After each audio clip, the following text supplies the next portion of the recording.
Cabinet મંત્રી બળવંતસિંહ રાજપૂતે અંબાજી મંદિરમાં અંબાના દર્શન કર્યા હતા।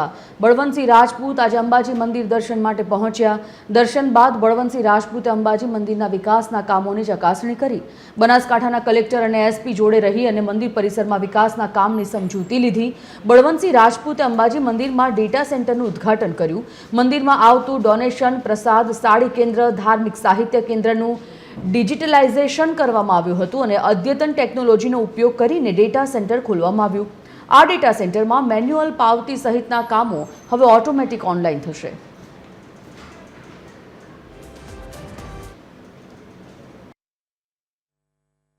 ડિજિટલનો ઉપયોગ સારા માર્ગે કેવી રીતે કરી શકાય એનો ઉત્તમ નમૂનો આજે આપણે અહીંયા આગળ દેખવા મળ્યો છે।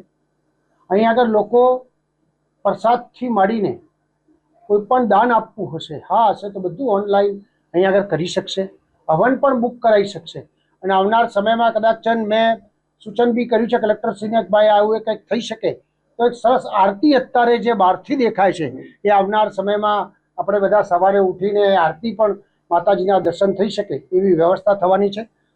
અંબાજી મંદિરે પોતાનું સોફ્ટવેર ડેવલપમેન્ટ કરીને એક અદ્યતન કામ કર્યું છે, જેના કારણે પારદર્શકતા અને દર્શનના જે ભાવિક ભક્તો છે એના માટે ખૂબ લાભદાયી નીવડવાનું છે।